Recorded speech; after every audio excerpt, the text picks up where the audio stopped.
Welcome, everyone, to this very special episode of Movie Geeks United. My name is Jamie. And my name is Jerry. Welcome to this very special show.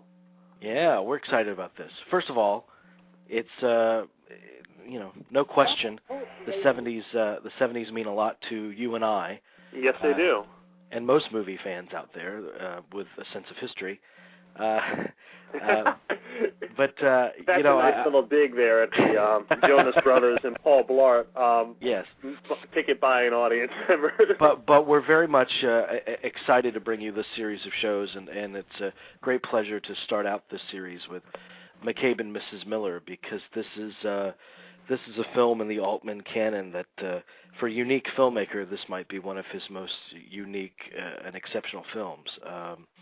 And it's just started to build up some momentum over the past few years as people have rediscovered this film. And so we're very excited to bring you the people we have on tonight speaking about the experiences that they've had in relationship to this film. First of all, I think it's a good idea for those of you who are not as familiar with McCabe and Mrs. Miller, or perhaps are in the process of rediscovering it, to give you a sense of what the film is and what it's about. It takes place in the Old West at the start of the 20th century. John McCabe enters a small town in the Pacific Northwest on horseback, selling a dream because John McCabe, don't insult the man. Yeah, I know, because John McCabe is a dreamer. He sets out to establish a tavern and a brothel, and he summons every ounce of his endearing charm to see it to fruition. Mrs. Miller soon arrives, a weary, opium-addicted but strong-minded professional madam who talks her way into helping McCabe run his business. She understands the sensitivities and sensibilities of the prostitutes, something that the charismatic but bumbling, befuddled McCabe does not. The business thrives, but the rumblings of affection between the two of them do not. The town's mining potential attracts the attention of a major corporation whose representatives offer to buy McCabe out. But McCabe is stubborn, naive, and foolish.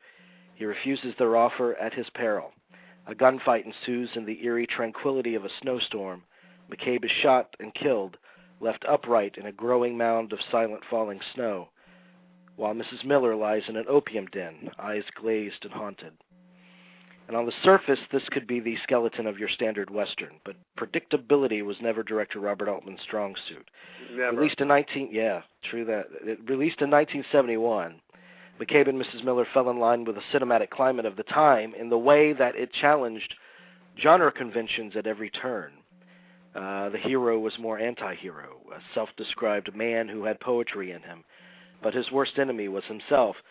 The strongest character was Mrs. Miller, yet, as Roger Ebert eloquently observed, she had already lost her poetry.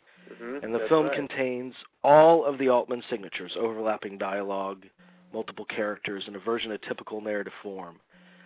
Fueled by a trio of haunting Leonard Cohen tunes, and shot as though we're eavesdropping through an antique haze, McCabe and Mrs. Miller stands as one of the most hypnotic and overwhelmingly beautifully sad films ever made.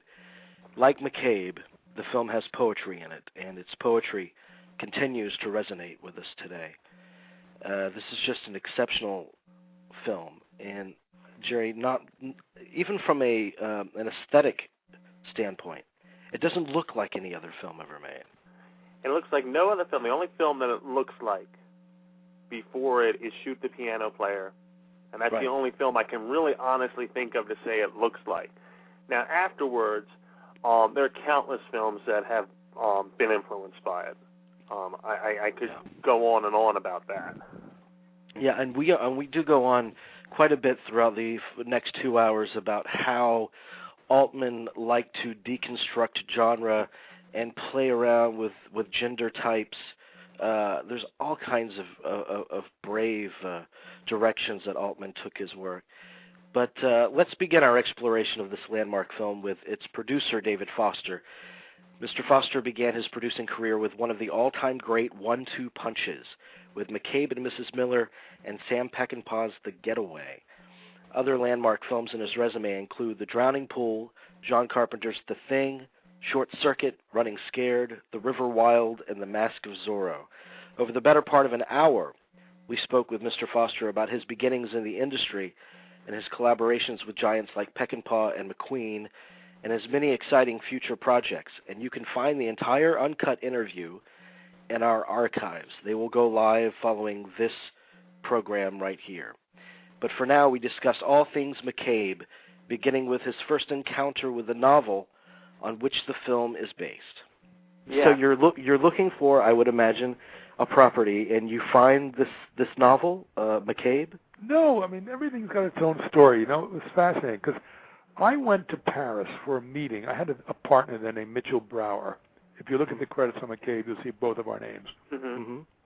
And Mitch was a guy who came from the New York theater and came out to Los Angeles thinking he wanted to be in the motion picture world as a producer. And a mutual friend introduced us, and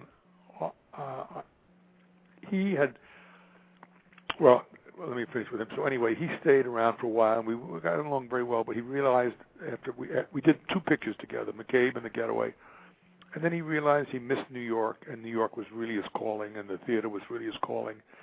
And he wound up running the New York State Theater at Lincoln Center, which was really best for him. You know, I mean, I stayed here, obviously. But so anyway, that's what happened. Is I went to Paris to meet with a very famous French authoress, Simone De Beauvoir. Mm-hmm. Does her name mean anything to you guys? I No. know the name. Yeah. She was like the first feminist. She was the lover of Jean-Paul Sartre. Mm-hmm. Okay, that's where I know the name. Okay. Yeah, and she wrote a book called The Mandarins. And in that book, in the center of it was a fictional love story. No, it was a real love story. She fictionalized the names.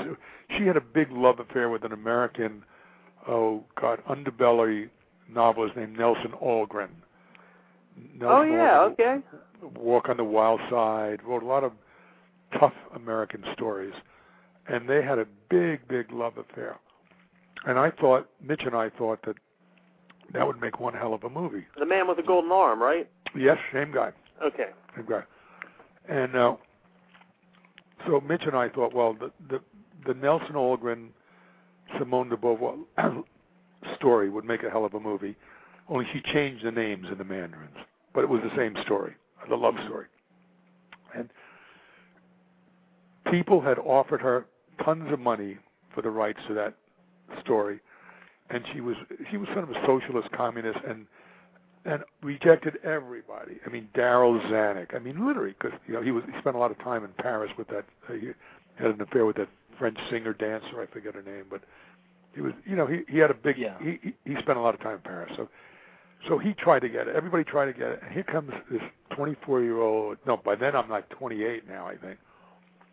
Young guy arranged a meeting with her agent in Paris, who was an American Caucasian woman named Ellen Wright, who was married to the black American author Richard Wright.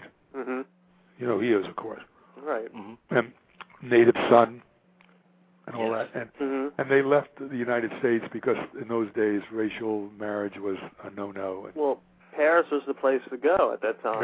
Yeah, very bohemian, very very cool.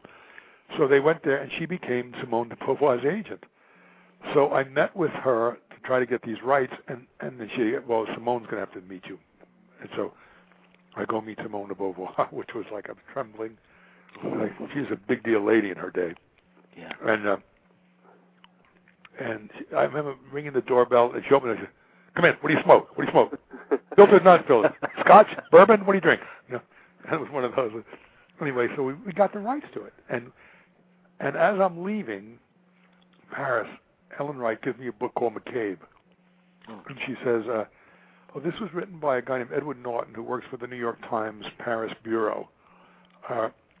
Roman Polanski showed interest in it. John Huston showed interest in it, but somehow they went on to do other things. But you should read this. It's a hell of a movie. So I take the book and I read it on the flight home. I could not put it down. I'm going over the pole, like from Paris to L.A. Wow. And I read this book, and by the time I got off the plane and got home, I called my attorney. I said, "Okay, 2-picture deal." The Mandarins, she approved, and McCabe and Mrs. The book is called McCabe, Mm-hmm. And when we knew that Darryl Zanuck was interested in he tried to get the Mandarin story. We knew that. My attorney was a guy named Frank Wells, who became a legend in Hollywood. He was a guy that died in that helicopter crash. Yeah. Mm-hmm. Yeah. We lived across the street from each other for like 18 years. He was more than my attorney. He was a great, great friend. Mm-hmm. And we were neighbors all that time. And so we knew that, well, it should be a slam dunk at Fox if Darryl Zanuck loved it, you know. And so, I'm talking about the Mandarins. So we make that deal, and we throw in McCabe and Mrs. Miller. So it becomes a 2-picture deal, right, at Fox. No sooner do we make these deals, we go to work, then the shit hits the fan at Fox. Darryl Zanuck got thrown out. Dick Zanuck, I believe, was running the place for his father, and there was all kinds of, Cleopatra, all kinds of scandals about money going, Right. you know. Yeah, Dick Zanuck would be, because he went on to do all the Planet of the Apes movies there. So. Right. Right. And it became a nightmare, and so Frank Wells by then had left being a private attorney and went to work at Warner Brothers, where he headed up the legal department. And so I called Frank, and like in 48 hours, we had a deal at Warner Brothers. Wow. And so that's where McCabe was finally made, as I'm sure you know. Well, I'm sure that, it was Warner Brothers. Tell me about the book and that flight, and when you read it, what struck you about it? What made you think this has to Well, be the characters were just great. I mean, both McCabe and Mrs. Miller, you know. Yeah. They were just great. And frankly, I'm kind of a nutcake for research and history in these kind of stories, and it's all, it's a fictional story, but it's set in a completely factual setting. I mean, the Chinese did come and build the railroads in America, and I don't know if you remember the beginning of the picture is Chinatown, and he dies in China. She dies in Chinatown, smoking the opium pipe. Right. And I remember spending hour upon hour at USC, the Chinese Studies Department, researching the Chinese in the West, and that really turned me on. Plus, the characters were very, very rich. I mean, he was such a goofball. I mean,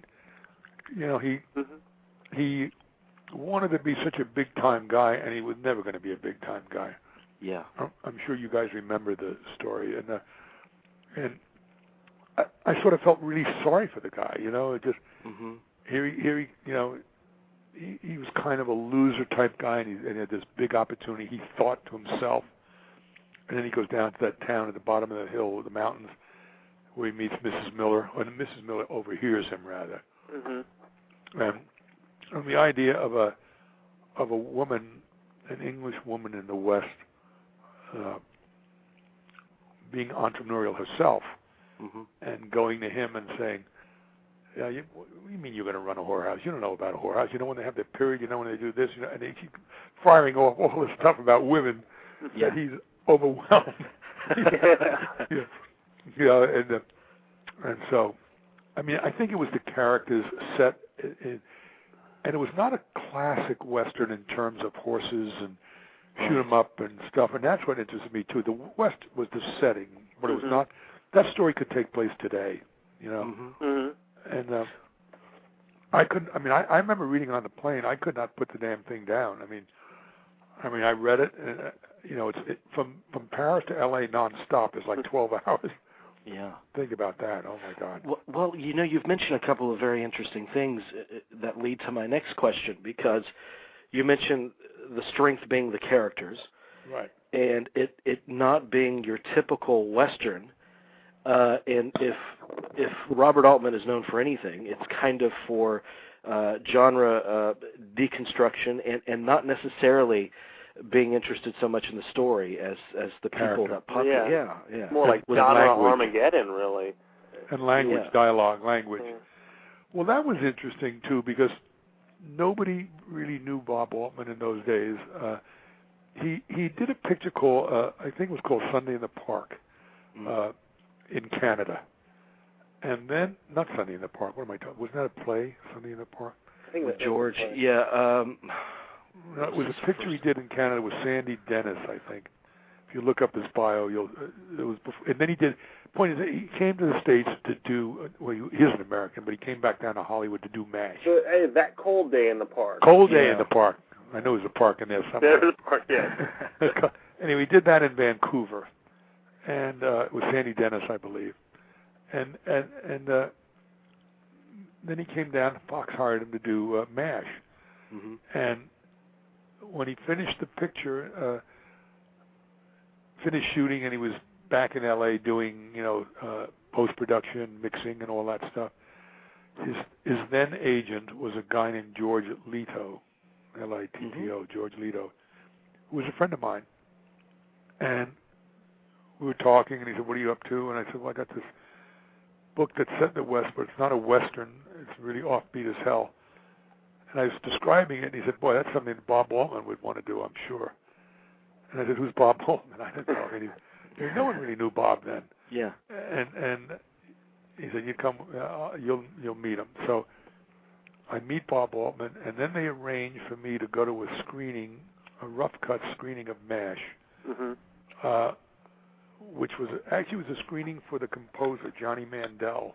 It was a music screening, and they sneaked me into the studio, to the projection room at Fox, because no one was supposed to see the movie. It wasn't done yet.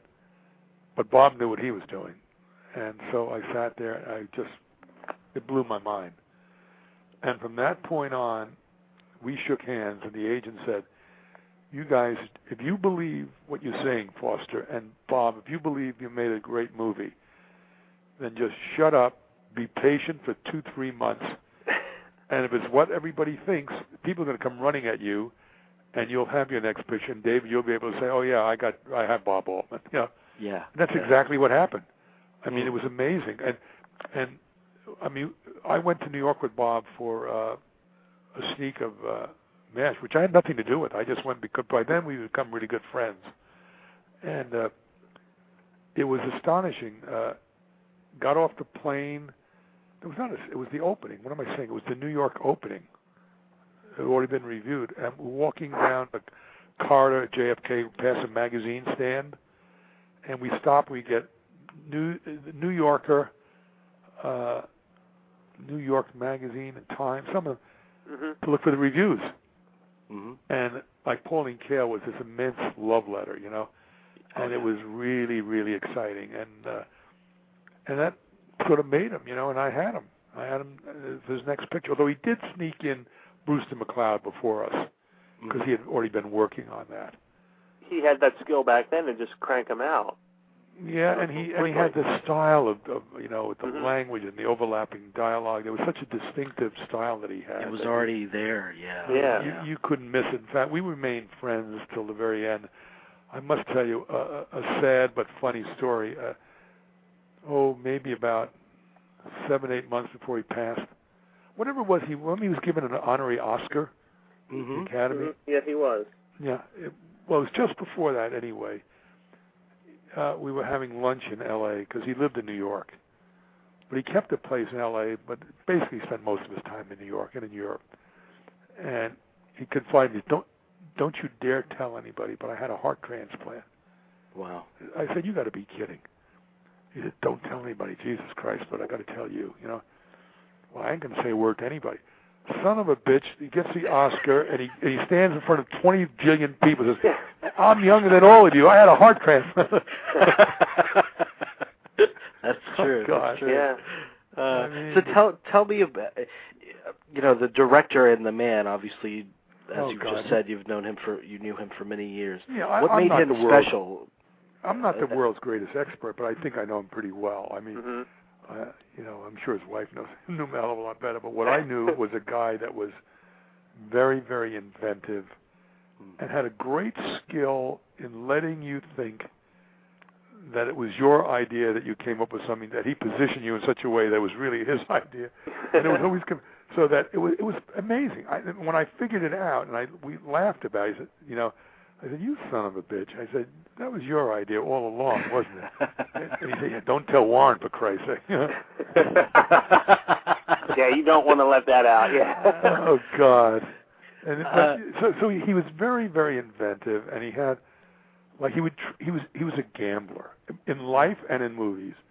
I mean, I remember once on McCabe, during the pro football season, it was about to start, and Bob did a football pool. Everybody put in $5 or $10 if they get the amount, and you picked a bunch of teams. You know how that works. Mm-hmm. You know what a football pool is, right? Mm-hmm. Sure. Right. So he instigated all that. He was losing money like crazy, and then he'd win some, but then he'd bet with bookies on the side, you know. And then one day, the pool was won by Julie Christie, and no one could say, what the hell? I mean, she's an English lady. She doesn't know diddly squat about professional football in the NFL. So I went up to her and I said, Julie, how did you pick those?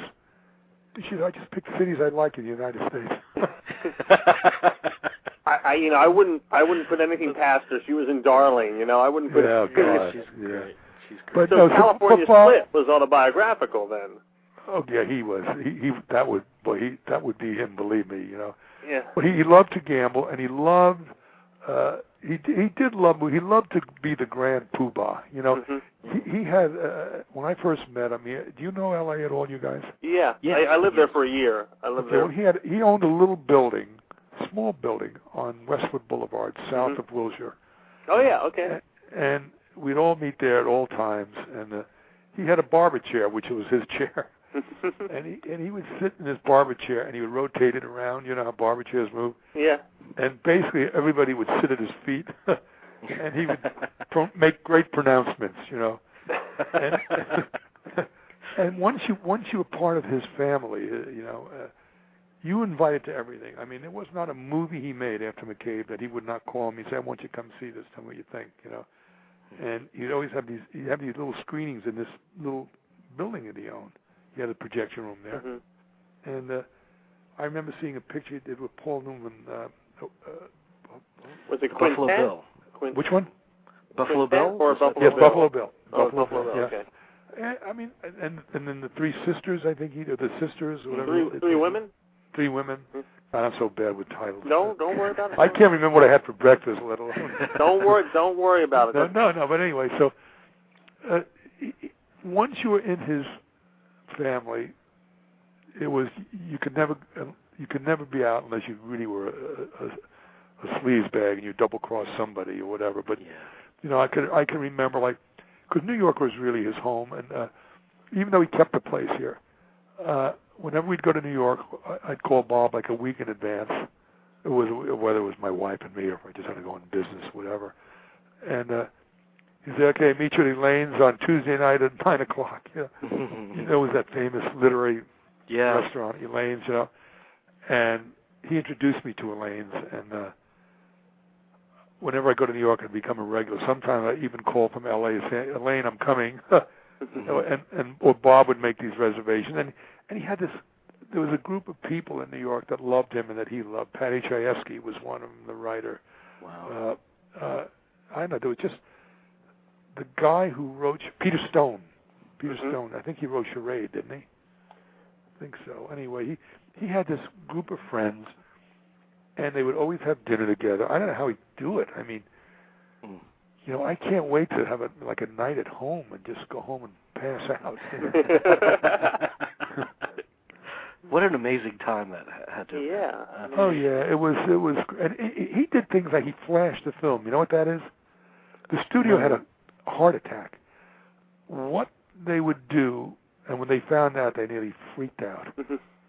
He would shoot the film, and we used a lab in Vancouver, a small lab that did a lot of film work in Vancouver, and they would let a pin light of light saturate the film. You could expose it and blow the whole day's shooting, right? Too much light, you know?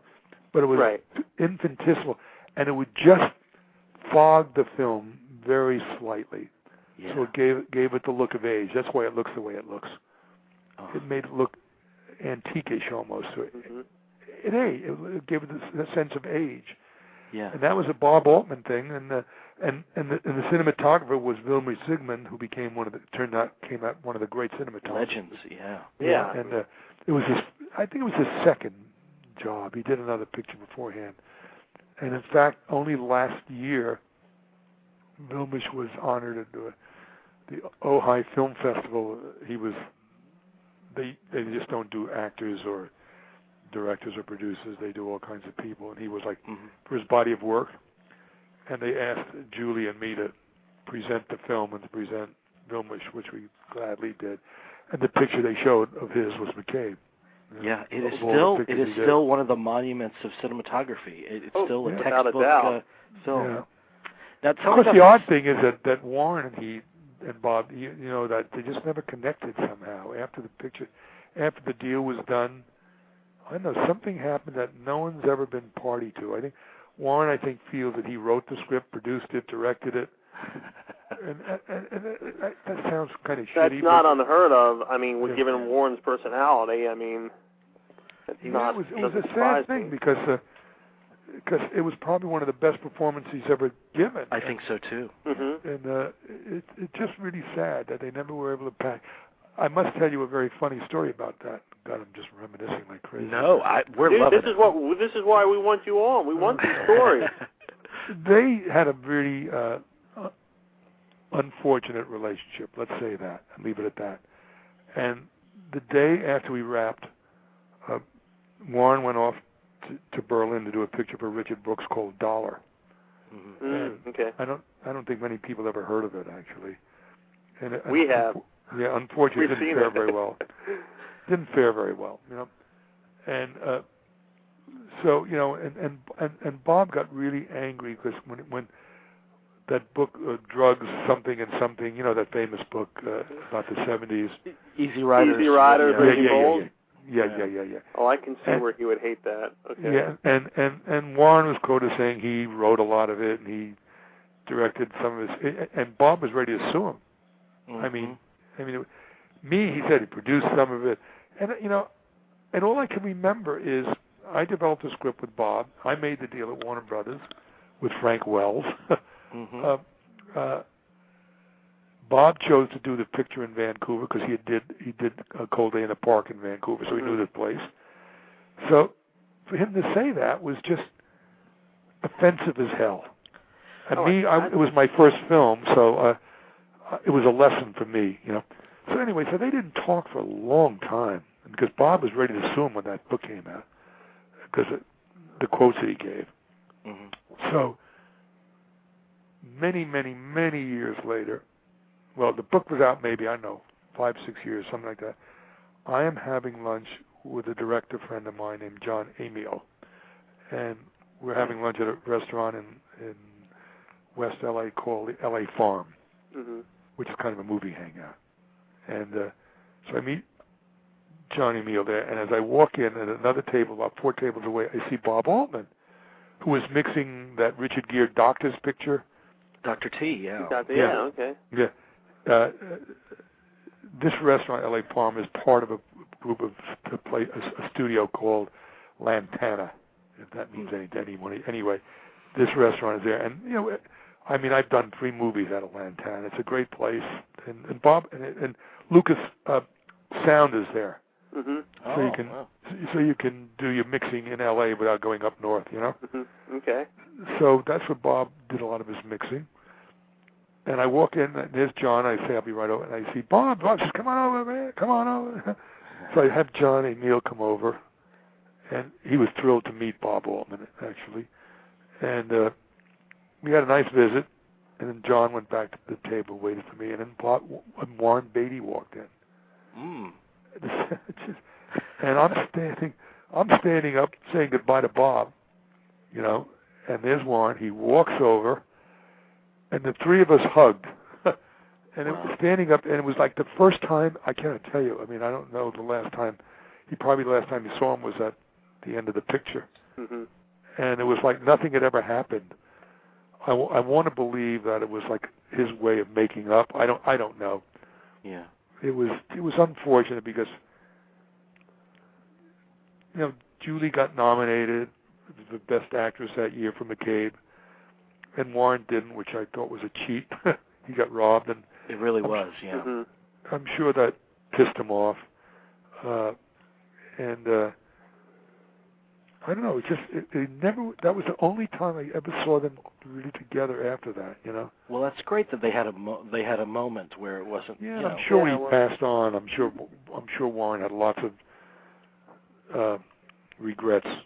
Yeah, but it's clear when you see the movie, this is an Altman film. There's no doubt about it. God, yes. And I'm wondering, when you watch the finished product, you've obviously been through it from its inception. Right. Does it surprise you? Always. Yeah. I mean, as talented as he is, I always find different things I didn't realize before in it, and like watching the carpenters build a town. The last time I looked at it, oh my God, I remember that now. We actually hired real carpenters that lived and worked. They were professional carpenters, and we had them all go into wardrobe and said, "You're living in 1900. Pick out what you would wear." And they literally built the town while in the background we were shooting scenes in the foreground. I mean, you would ordinarily hire guys to do that, Right. Carpenters, but we wanted to make sure they were like in the movie. It looked like the town was growing, There's so that sense, yeah. Yeah, so they actually went. Each one of those guys was not an actor. A couple of them were actors, but most of them were real carpenters.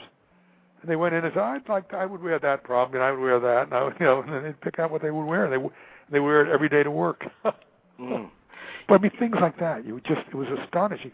And then I must say, and my mind is going crazy right now, is we had a big screening in New York. Did you ever hear about the Criterion screening? The Criterion screening. The Lowe's Criterion was a big theater on Broadway, and it was a big press screening, and all the critics in New York and friends. It was like one of those big movie theaters of the 1940s, like 1,000 people or whatever, And the sound system went out, and the sound as it was tricky because of the overlapping, and it just was all screwed up. And Bob ran up to the booth, and everybody was panicking and stuff, and finally it simmered down. But it haunted Bob, and that night we had agreed that we were going to meet at the Russian Tea Room, which is a popular restaurant in New York. And so we all met there, Warren, Julie, Bob and his wife, me and my wife, and whoever else, I can't remember, the editor, Louis Lombardo. And in the middle of it, Bob got up and ran out in the street. He was going to go home. He wanted to see his mama. He was going to go back to Kansas City to see his mom. It was like, I got to go see Mommy. He was so shook up by it all. It was an amazing thing. Warren and I had to get him in the middle of 57th Street and drag him back into the restaurant. Wow. There's something about this film, and I told you when we spoke last week that I discovered it just a few years ago, and it's impossible for me to describe its effect on me and how it achieves that effect. There's something very magical about it, but something heartbreakingly sad as well. Yeah. It's beautiful, but so kind of sad. It's very sad. Yeah. Maybe there's nothing to this, but because the love story is unfinished. It's that's the saddest part of it all. He dies in the snow, getting shot in the head, and she's in the Chinese whorehouse or whatever it was, smoking opium. What's interesting, I have a young grandson who goes to Brown University, and he's a complete movie nut. I mean, one day I'll be working for him. I mean, he's really smart, and, and he had heard about McCabe, but never really saw it.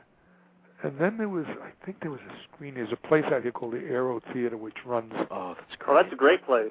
Yeah, old movies and stuff, and they had one of those things. And anyway, and he's like 20 years old, 19 years old, and Drew is so touched by this, and he's the picture's like 30 some odd years old, and it's compelling to people when they see it, and there's something about it that haunts you. It really is haunting, It's like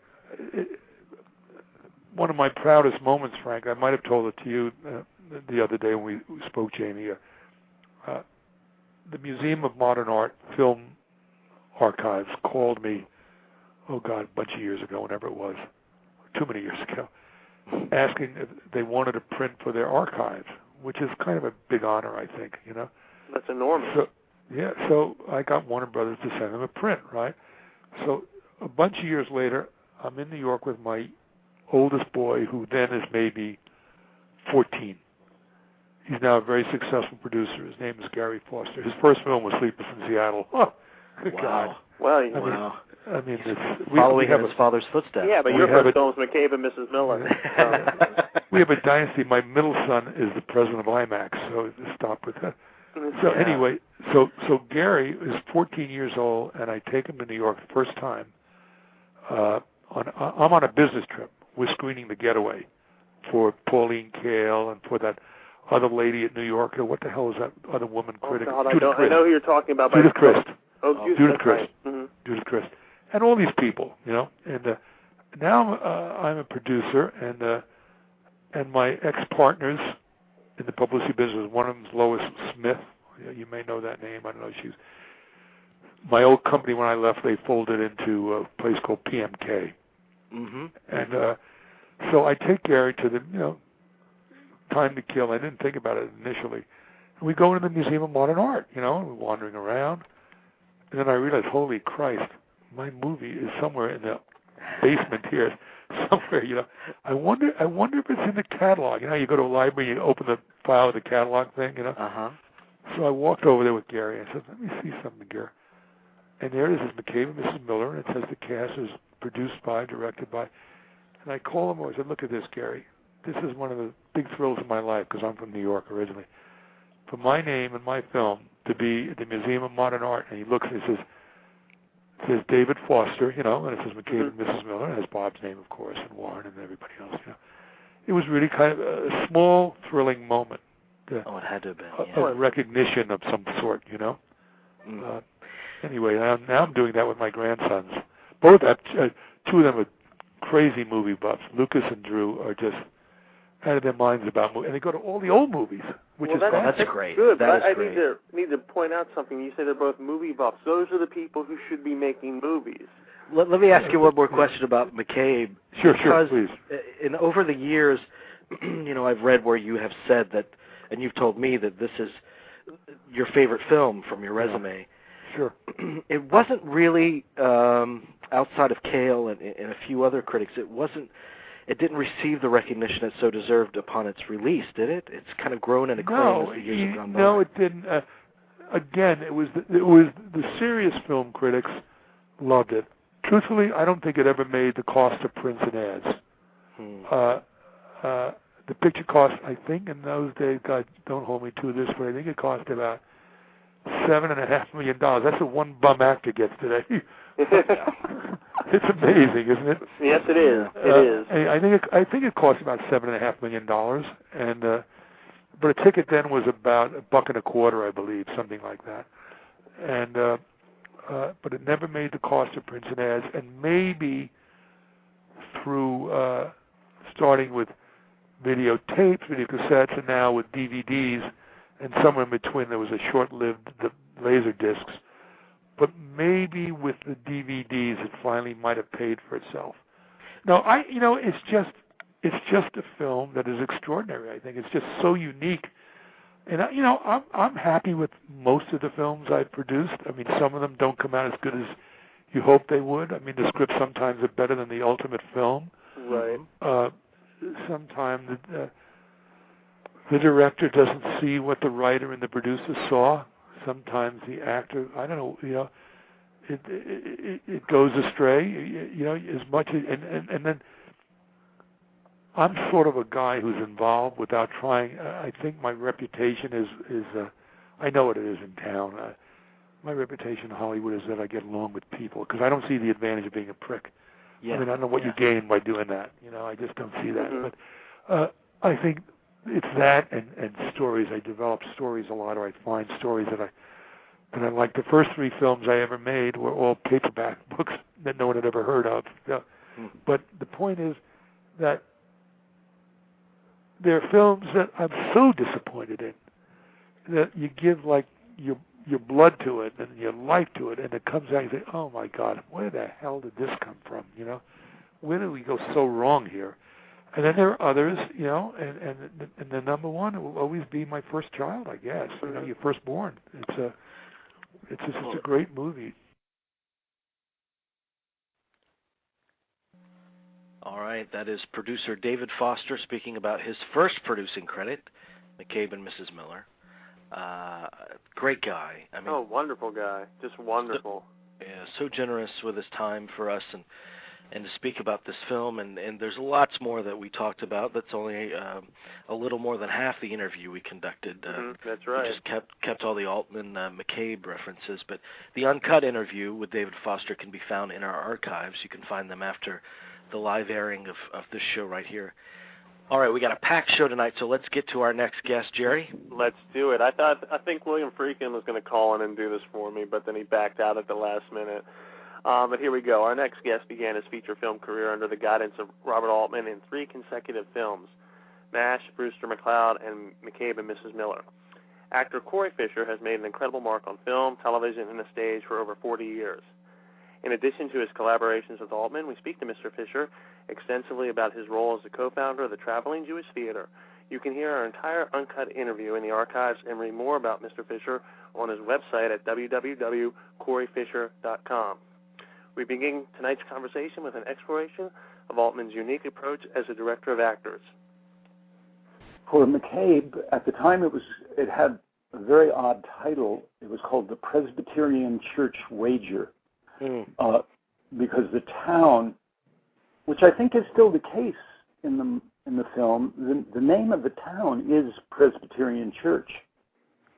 The settlement that they're making there. Yeah. And the script was based on a book called McCabe, a Western, I guess, a Western novel, and.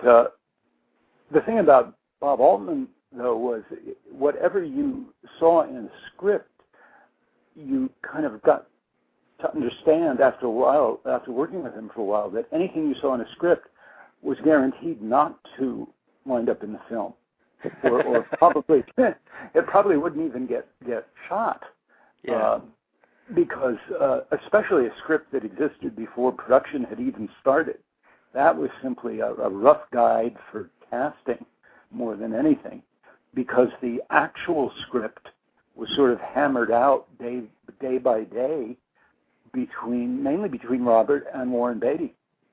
Warren Beatty had a huge role in shaping that film. He was, of course, a co-producer, and he was very passionately involved, and of course Julie Christie and he were a couple at the time. And so he was much more than simply an actor coming in to do a job. He was he and Bob really collaborated, I think. Yeah, and one of his best performances, I think. McCabe. Yeah, certainly. Yeah. Tell me, you mentioned improvisation and his search for actors that were capable of that. That was an important quality that he looked for in his actors generally, or was it just for that one project in MASH? No, it was always, I mean, including McCabe and I think pretty much all his films ever since. Mm-hmm. And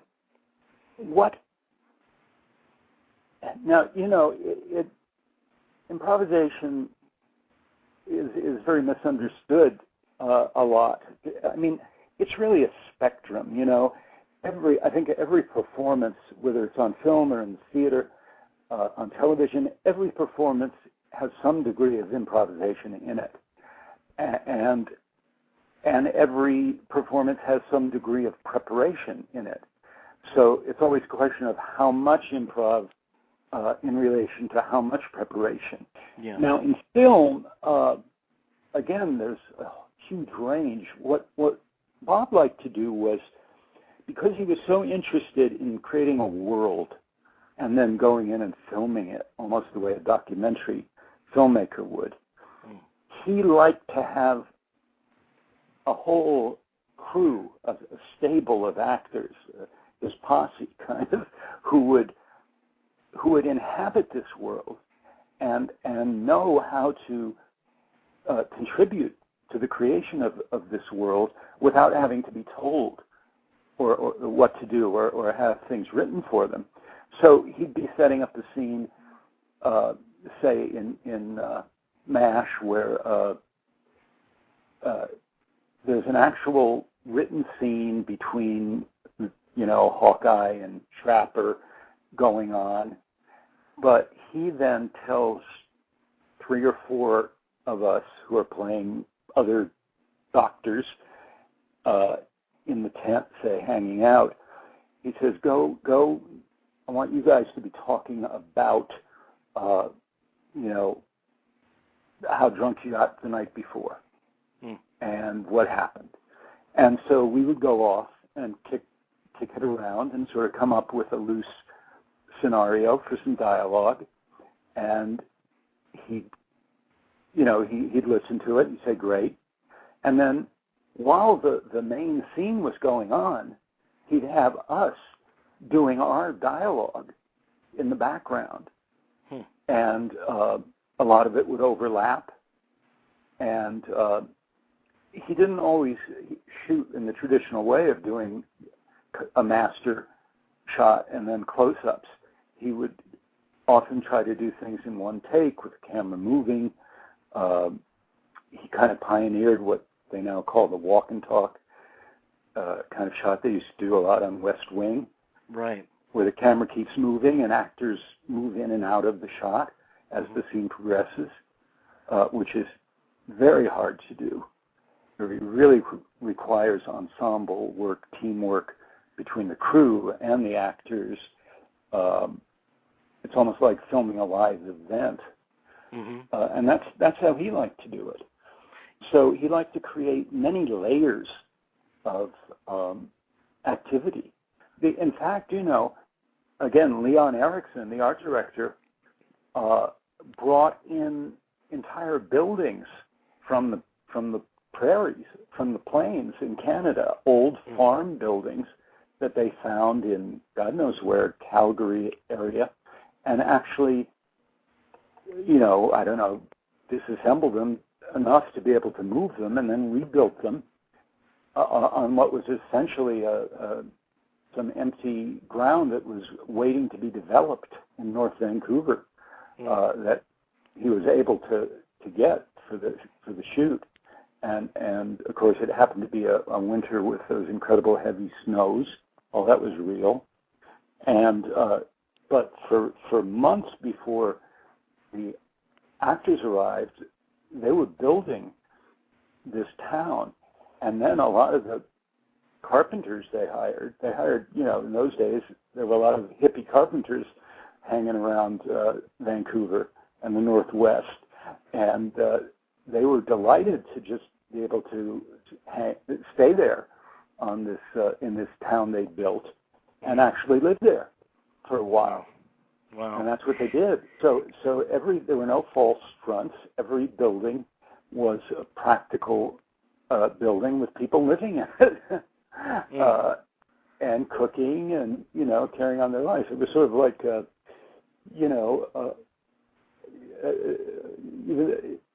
was kind of like a be-in that they used to have in the 60s, that kind of event or a Renaissance fair. It was that sense of this community that was created that was almost independent of the fact that there was a film being made. I'm wondering, did you get that sense when you were working on it that this was a completely new direction to take this genre? Yes. Yes. I mean, we knew it was a new direction, for sure. Now, whether or not at the time, I don't know. I couldn't say that I was aware that he was deconstructing the Western, because that requires a kind of almost hindsight and a perspective and a knowledge that I was a young dude back then. I was in my early 20s, and I don't know that I knew that much about film history to really get all that.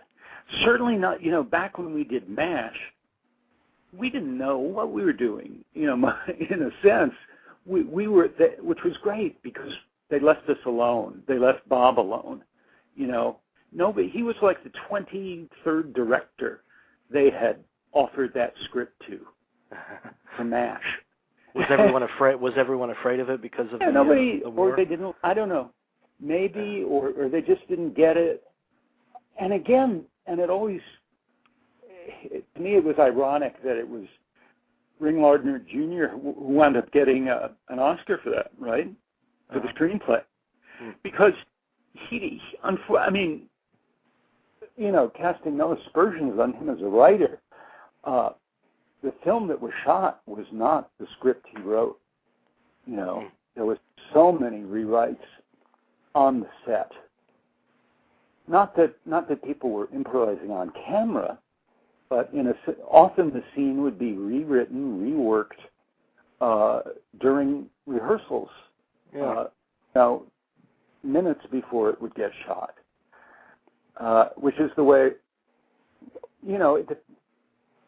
Sometimes some directors work entirely by the script. They don't want you to change a word. Some TV shows, you absolutely cannot change a word as it comes down. A few years ago, I did one of the last episodes of Frasier, and on a show like Frasier, it's off with your head if you dare mess with a syllable, because those writers, they have spent hours crafting this, and they know the characters and the setup and the style, and it's a tight ship. But with the kind of filmmaking that Bob did, it was all being created in the moment. Really. And there was no, if you really, now I would say he was really a postmodernist in the sense of he didn't work vertically. There wasn't this vertical hierarchy of, the writer sits there and crafts this artifact that is the script that is then handed down the next stop to the director, who then hands it down to the crew and the cast who make it happen, and everything is set according to the upper level, what's handed down to you. It's more horizontal. It's like everyone is contributing at different times maybe, but everything, in that kind of postmodern view, working on the horizontal, everything becomes worthy of exploration. You don't take anything for granted. You don't pretend to know what is the most important element in a scene. And that's why he would go for this density. And maybe then in the editing room, this little throwaway that one of us more background characters was doing might actually get used. Sometimes something would emerge from one of these improvisations that would really,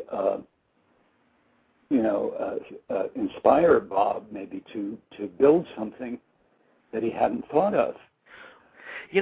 But I get that sense watching his movies that process would kind of mutate, and it would be an ongoing sense of discovery, because with a movie like McCabe, it feels like it's a living thing. And I'm wondering, as a director, you've obviously worked with so many directors since Altman.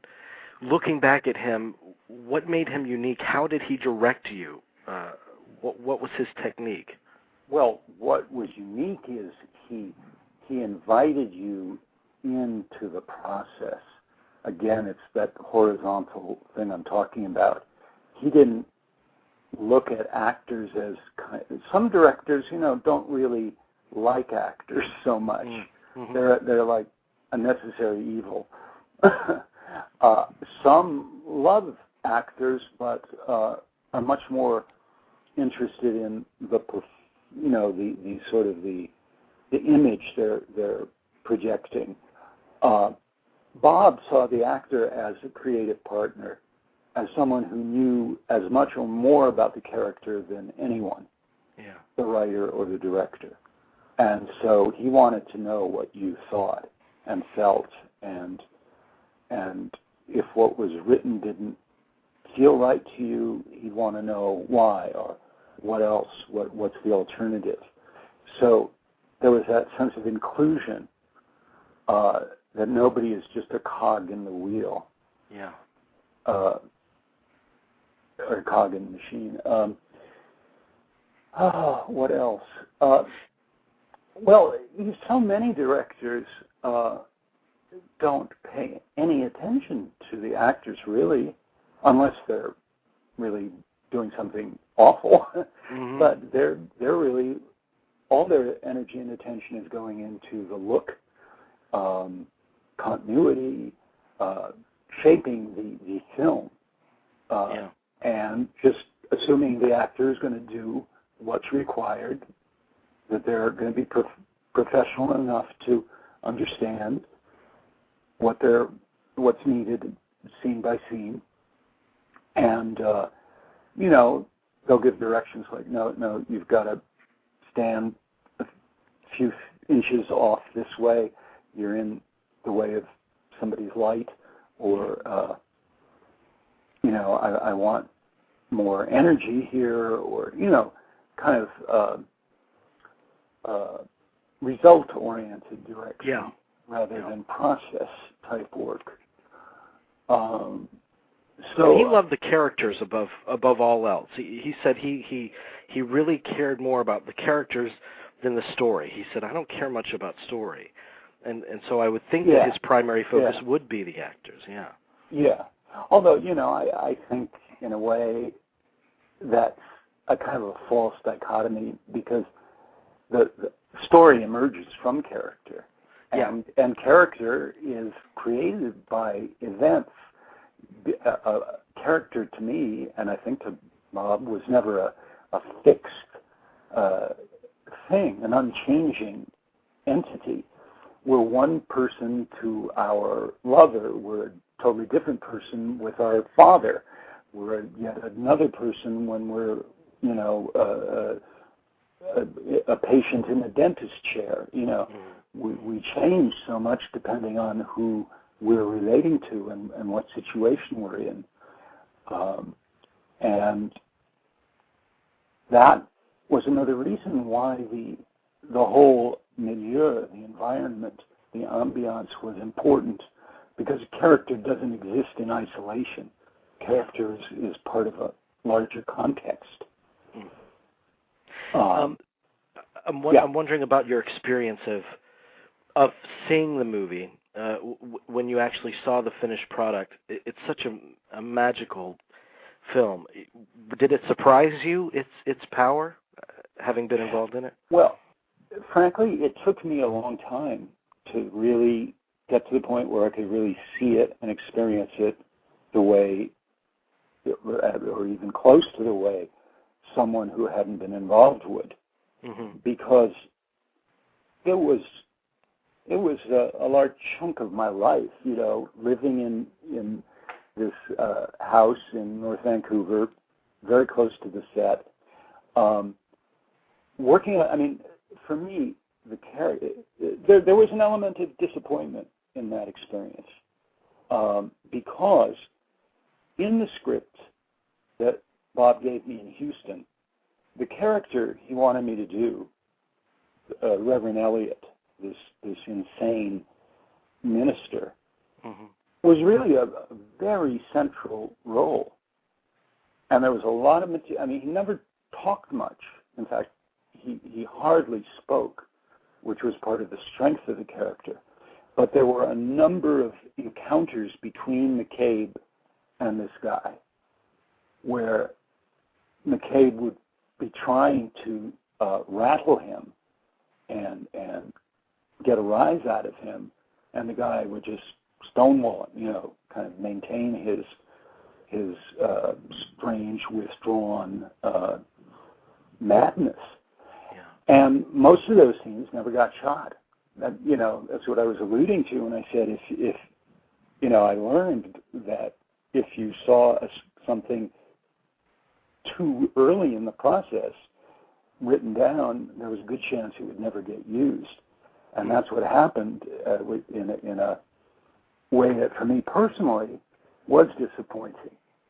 And probably it was a very good move for the film. That as it emerged, it was part really of a whole different conception.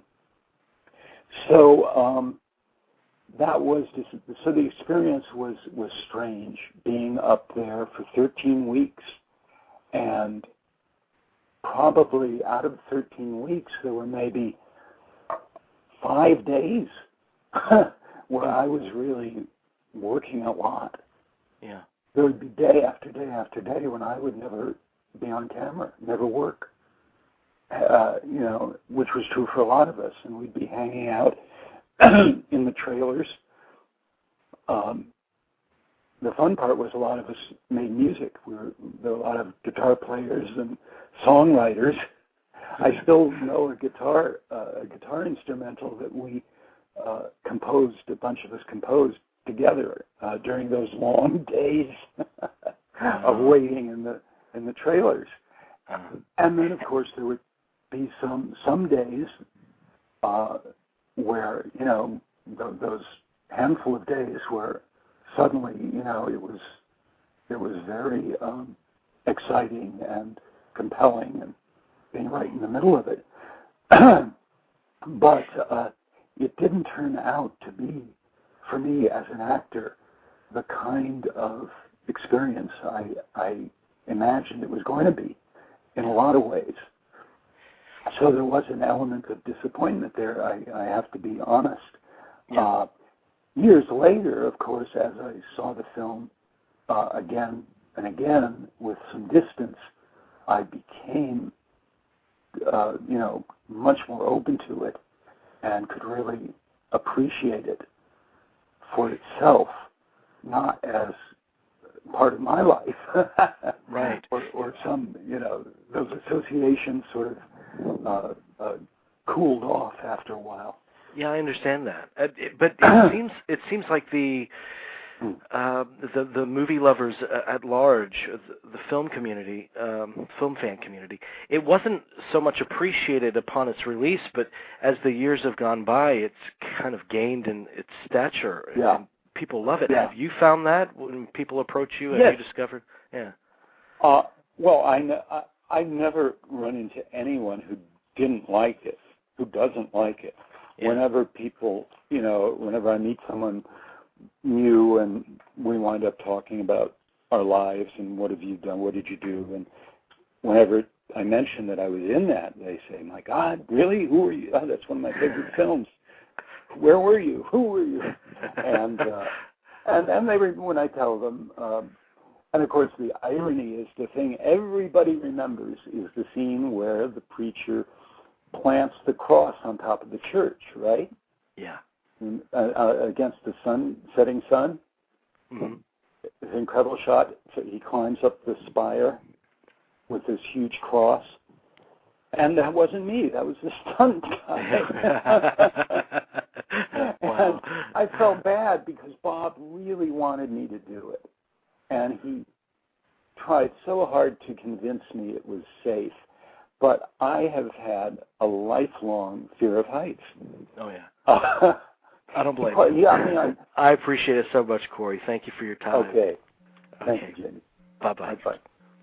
All right. That is actor Corey Fischer speaking about his collaborations with Altman. He did 3 early films with Altman, including MASH, Brewster McCloud, and, of course, McCabe and Mrs. Miller. That uncut interview is now available in our archives, or will be after this live show wraps. All right, this is a packed show. We're running a little bit behind. We're going to get to our third interview here, which is a great conversation, Jerry. I love this guy. He was great. Robert T. Self is Professor Emeritus at Department of English at Northern Illinois University and the author of Robert Altman's Subliminal Reality and Robert Altman's McCabe and Mrs. Miller, Reframing the American West. You can purchase Examination of McCabe by clicking on the icon on our home page. We begin our conversation with an exploration of Robert Altman's Deconstruction of Genre. There's two or three things that always come up when you're examining Altman's work, and one of the major elements of it is his deconstruction of genre. Absolutely. And the Western being, the most American of genres. Yes.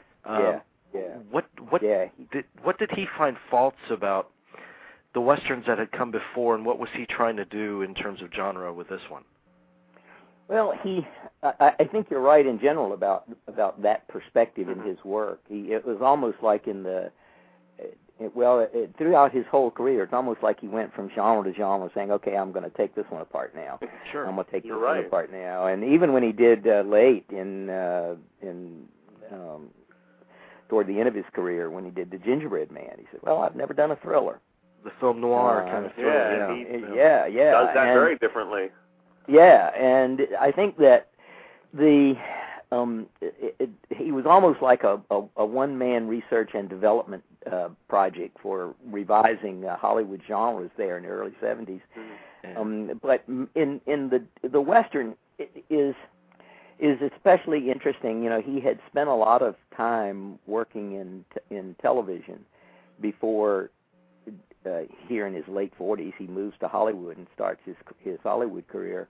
And one of the programs that he directed a lot, well, one was Combat, so he had a lot of war movie genres under his belt, and he also did Bonanza. And if you go back and look at some of those episodes of Bonanza, they're awful. I mean, they're just they're impossible to watch because they're just the old-fashioned storytelling. A soap opera practically with good guys and bad guys set in the West, and with a very specific narrative problem and tensions between the good guys and the bad guys and the girlfriends and the boyfriends, all of which gets worked out by a little bit of gunplay by the end of the story. And Altman hated all that. He didn't like that way of telling stories. He didn't like the simplicity of those kinds of stories. One of the producers back then said that Altman always wanted to edit his story sideways. Indeed he got in trouble. He was routinely getting into trouble because he didn't tell the stories in the clear-cut beginning, middle, and end fashions that both television and Hollywood in those days wanted. I mean, he made a movie called Countdown in 1968, which is a journey to the moon that got him into all kinds of trouble in Hollywood because he had people talking at the same time. What's that all about? And so when he came to a movie like McCabe, I think partly his concern is, well, he says very explicitly, I don't like Westerns. I'm not telling this story because I like Westerns. I'm telling this story because it gives me an opportunity to look at things that are a part of the Western genre in a different way. I think his he took a kind of not a bad Western, a novel called McCabe by a guy named Ed Naughton. And it's got all the regular all the syntax and all the iconography of a traditional Western. And Altman said, that book, and not just that book, but the genre itself, everybody knows the story, so I don't have to tell the story. I can use the narrative as a line just to hang my essays on, or I can the audience has a sense of the general flow of what a Western is about, and what I can do then is look in the nooks and crannies, which are the most interesting things. And I think, if you look at a movie like McCabe and Mrs. Miller, some of the most interesting and I think for a lot of folks puzzling things are just throwaway things. Mm-hmm. Things that just are, why are we looking at this here now? Why do we get this zoom in on this guy playing violin in the back of the space of the action? What are these little throwaway things? And I think that a part of his deconstruction, if you will, of the genres is that he could take for granted the story. He says, he always claimed he was not a very good storyteller. And that would let him do something that he was more interested in, which was look at the way in which people, not just spontaneously, but by luck and by happenstance, make their way through life in a life which doesn't have clear-cut beginnings and middles and ends, and life which doesn't have heroes all the times, and life which doesn't end with a happy ending, but frequently, as most of his movies at the end in the 1970s did, with somebody dying. Mm-hmm. And so I think I think his two westerns, McCabe and Mrs. Miller, I call a poem, and his other western, Buffalo Bill and the Indians, I think really is an essay. It's an essay in the almost in the kind of Godardian sense of using a movie to interrogate life and the way we think about life and the way we think about representation, because that whole movie is about how our concept of ourselves is, and our concept of the West and our concept of the myth of the West is constructed by the show business. William F. Cody never knew who he was because he was always either him or Buffalo Bill. Which one was he? And that split between those two names was a lovely launching point, I think, for Altman's investigation of this the way in which the Western works in our culture. So he's got different energies going on here, I think, in these two stories. One is, I think he takes the Western more seriously than he claims in McCabe and Mrs. Miller, and he really takes it apart in Buffalo Bill. Well, and it's interesting along that line of thinking with his approach, in that he said, I don't equate my filmmaking with what a writer does or an author. I look at it as a kind of an impressionistic painting, and he's just trying to get kind of to establish some kind of impression of that time and that place, and that's another thing that sets Altman apart. Mm-hmm. And this has been noted in several high-profile reviews of the film. More than most other movies, you feel that sense of place there, like it has existed before they turned the camera on. And individual scenes too, the overlapping dialogue. You come in on the middle of conversations in the background.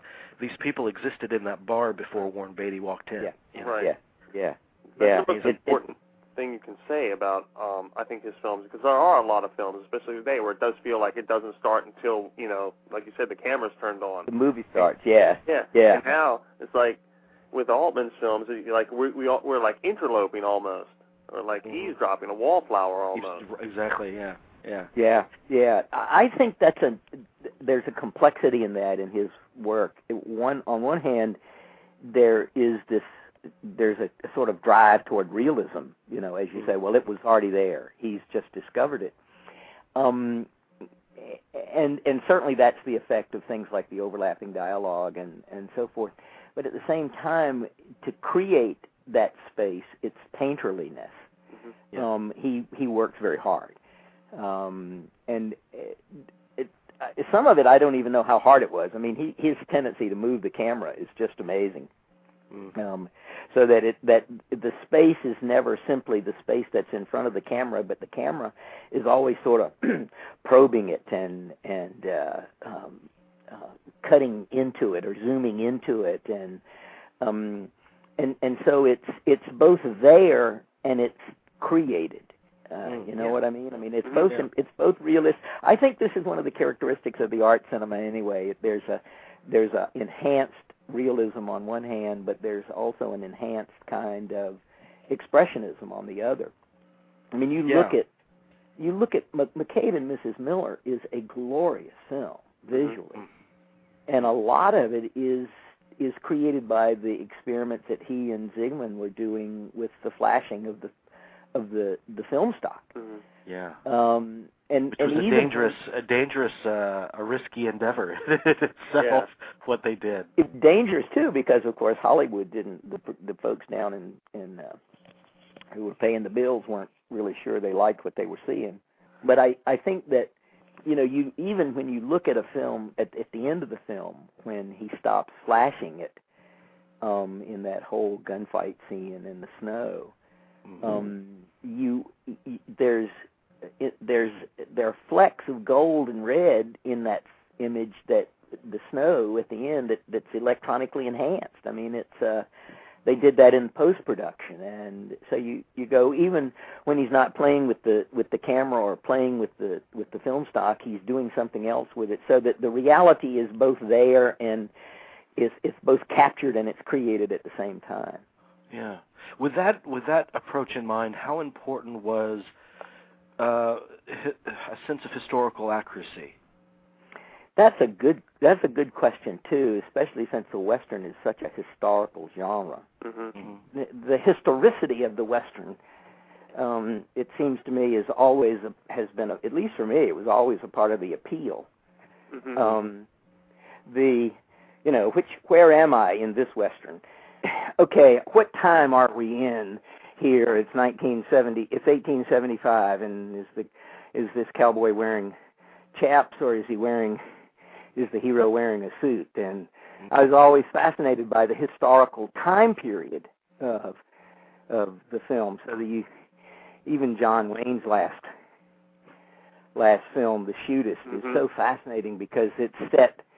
He's reading a paper about the death of Queen Victoria, and okay, we're at the end of the century here, and there are streetcar tracks, and there are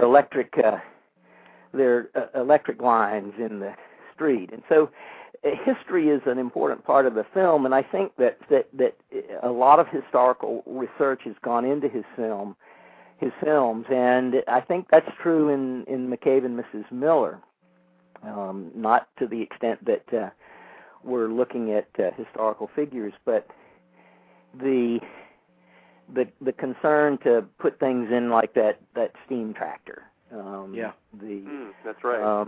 The concern for costume, the concern with the fact, an interest in the fact that the West knew about the fashions of the East, and so you get the fixation of the men, for instance, in the film with facial hair. Should I cut my sideburns off, or should I trim this beard? That kind of thing. A sensitivity to not just historical events, but to cultural change. The changes in fashion. And I think certainly that one of the things that's most fascinating to me about a film like McCabe and Mrs. Miller is the fact that the historicity of the film lies in the representation of big business, the representation of prostitution, a concern to talk about things that the Western didn't talk about, the traditional Western, but that history was replete with. The West wasn't developed without big business, big railroads and Chinese labor, and everywhere little mining towns started, here come prostitutes. So it's that element, that historical element of this film, I think, is one of the really important aspects of it. I think so. And you talk about culture, and this goes hand in hand with the culture of filmmaking that was emerging from that time. I think something that's very conducive to that train of thought is the notion of the anti-hero which you can certainly place McCabe in that category, because you have an idea of that kind of figure strolling into a town, and he's got a big dream. But McCabe he's very endearing, but he's bumbling. He fumbles a lot, and the strength of Mrs. Miller, the strength of the woman in that society, that was very different to show in that genre movie, particularly. I agree. I think it's telling that he took the novel that was called McCabe and turned it into a film called McCabe and Mrs. Miller. It's also interesting that he I think Roger Ebert pointed this out some time ago, that he uses not the and of the title is not A-N-D, but it's the ampersand. It's like a corporation. This is a partnership. And the romance element is really, from a lot of points of view, is a bust. I mean, the hero doesn't get the girl. He has to pay to have sex with her. That's right. And in many ways, she's the stronger of the two.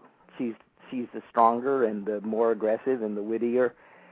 And the film develops this in so many interesting ways. The whole affectation of McCabe of opening a raw egg into a glass of whiskey and drinking it down. Right. And he does that, and she comes in and downs this dinner like she's been working on the railroad all day. Eating and drinking without, not at all ladylike, and he just sits there in amazement looking at her. And I think in little ways Altman establishes what is a major element of that film. You talk about the anti-hero. I think that, again, it's one of those moments of irreverence, if you will, that's in Altman. But I love the shot where McCabe is drunk and he's in his offices and he's just finished eating, and he's so drunk he can't even close the face of his watch, and he can't put the watch in his watch pocket in his vest, and he's burping and he's farting and he's just I mean, this is not only a cowboy star, this is Warren Beatty. Right. Yeah, one of the most kind of beautiful stars of that time. Mm-hmm.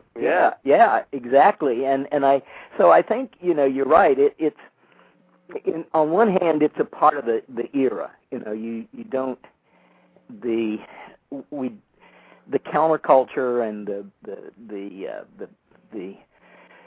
the resistance attitudes, the anti-establishment attitudes of the end of the 1960s and the early 1970s didn't respect authority. Mm-hmm. And the hero in any kind of genre was just another representation of, in this case, narrative authority. And McCabe is he's as Mrs. Miller says at one point, he's just a small timer who's screwing up her business. Right. And that I think that's one of the, Beatty plays that role really well. Mm-hmm. There are times when he's completely befuddled. Mm-hmm. There are other times when he's just moved by absolute braggadocio. He doesn't have a clue what's going on, of course, with the company, the mining company, and there are other times when he's revealing of himself in ways that you never could imagine Gary Cooper or John Wayne saying, "I've got poetry in me." No, you could not.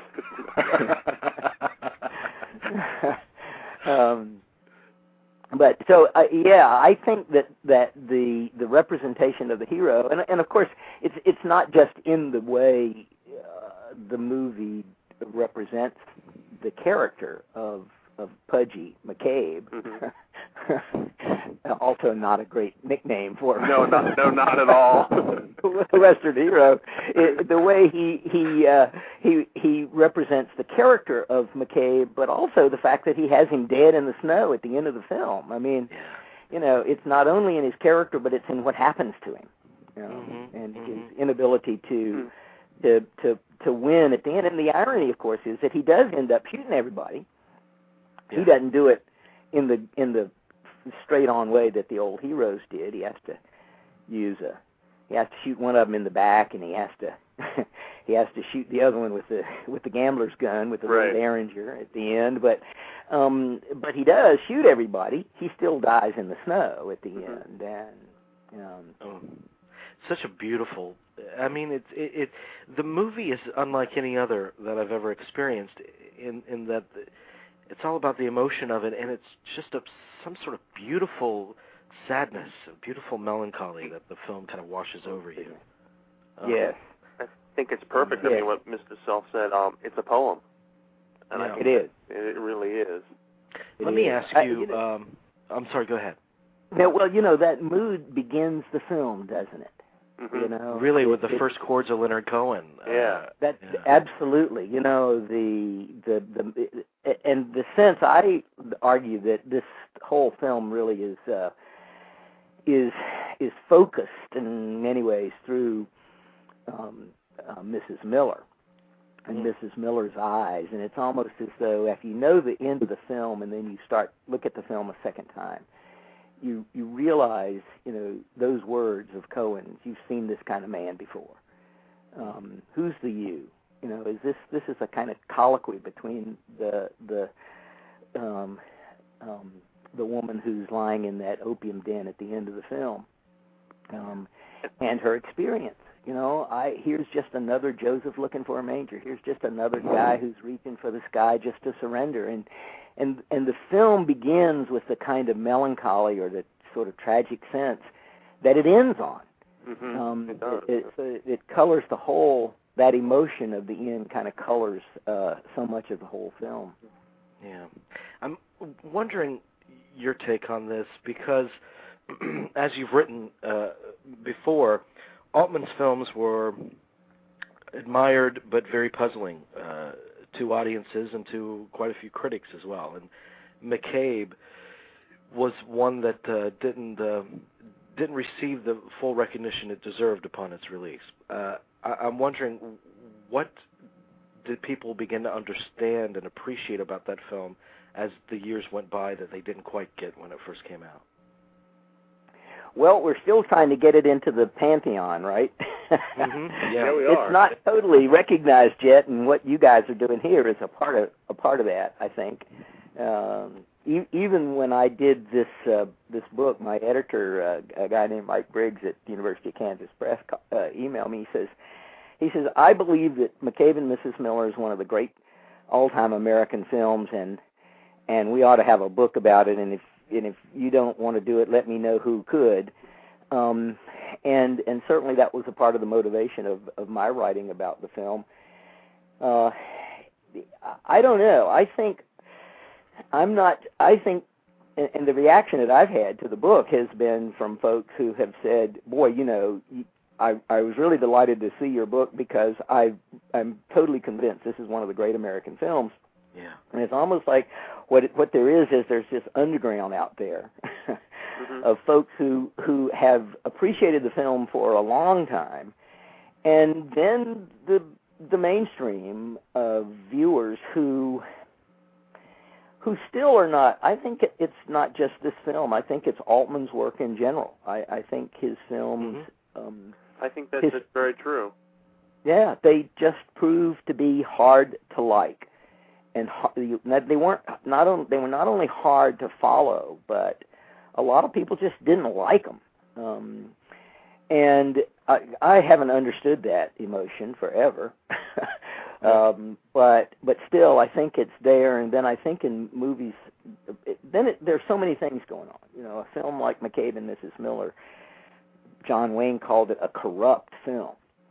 And there were a lot of people who felt like it was a travesty of the traditional Western. So you get the believers who, and a lot of that happened in the 60s, and it didn't just happen in film, it happened in the other arts as well. And John Wayne also went after Sergio Leone's films and the Eastwood films too. He thought those were travesties as well. So exactly, yeah. and you know, there were a lot of people, technical people, who were listening to what Altman was doing with sound experiments, and they were just aghast because classical Hollywood worked very hard at establishing a clear soundtrack that kept you tied to the story and let you follow from beginning to end what was going on, and so there were reactions, I think, to the sort of sacrilegious approach to one of our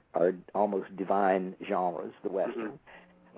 There were reactions to the experiments, the visual experiments, because just as it was hard to hear, it was for some people hard to see. What am I supposed to look at here? Yeah.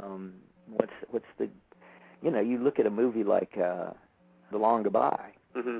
There are moments in that film when you're watching the interplay between the detective character and other characters in the story where the camera is just sort of moving around. I mean, it's not.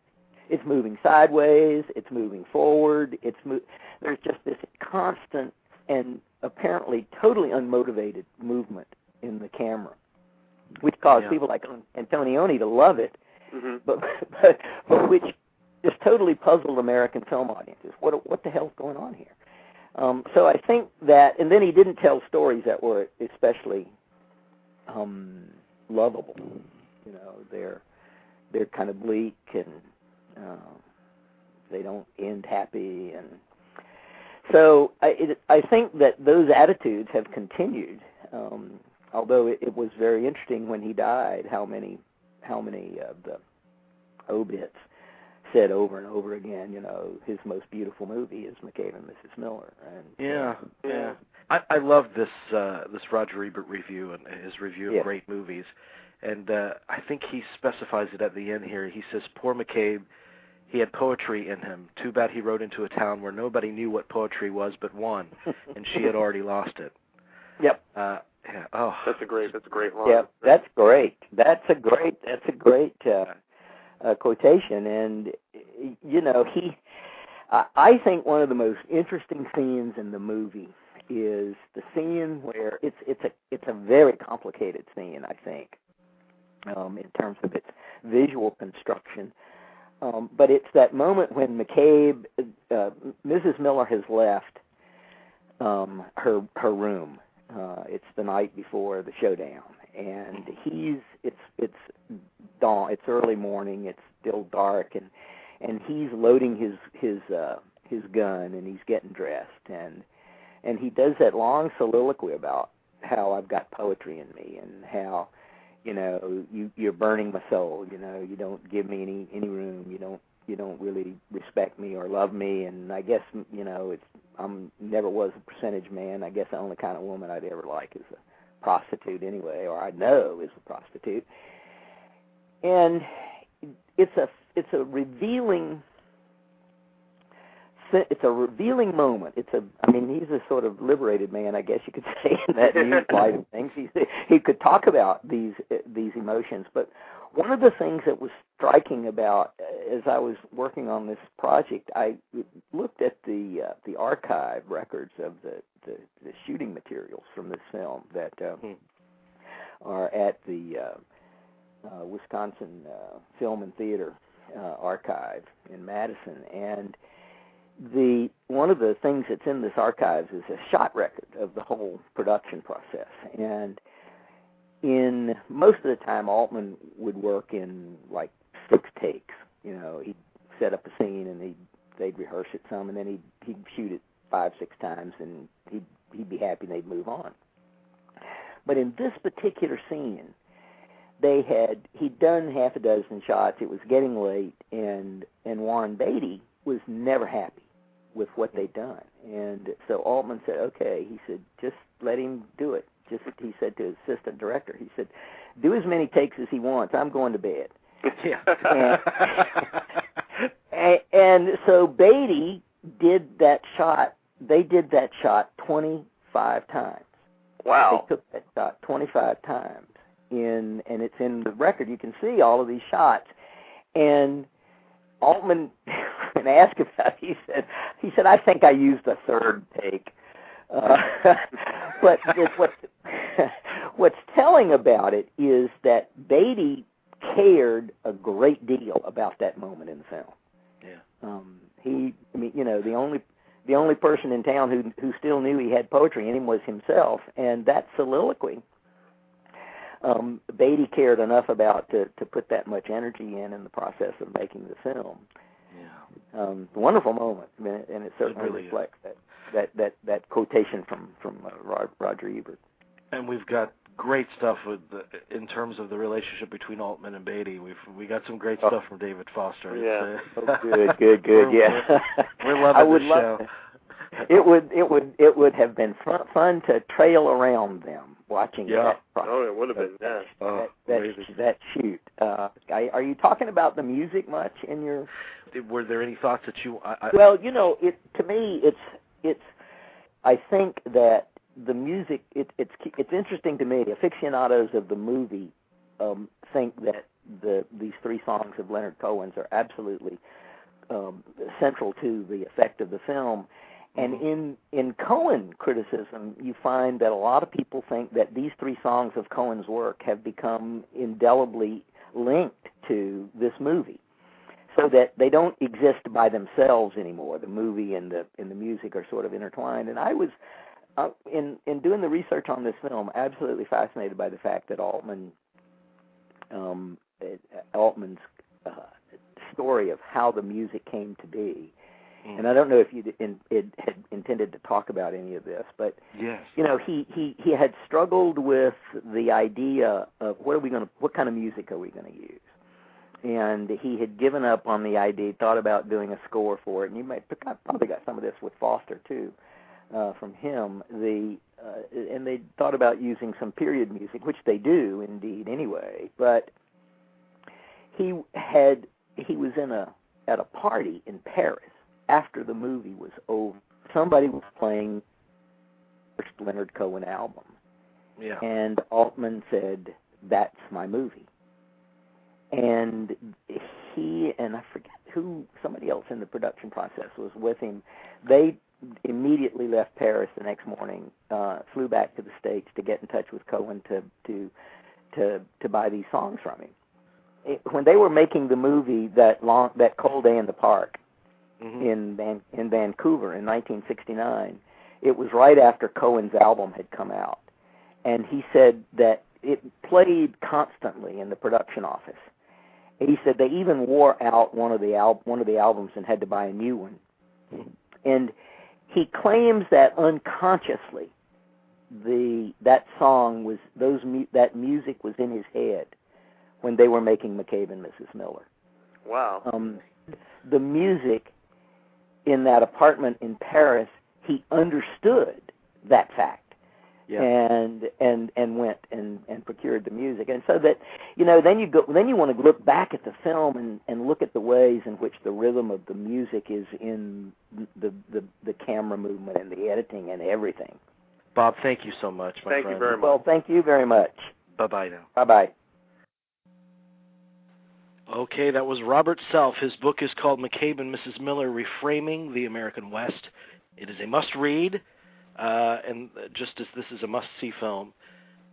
Great guy. I could talk to him forever. Oh, he was just positively charming. Really a great guy. Speaking of great guys and great authority, a very great guy on this film, we're really excited. We're running a little bit behind, and we apologize to him. He's been waiting so patiently for us. Our final guest of the evening, Doug Pratt, is one of the most prolific and respected film critics on the scene today.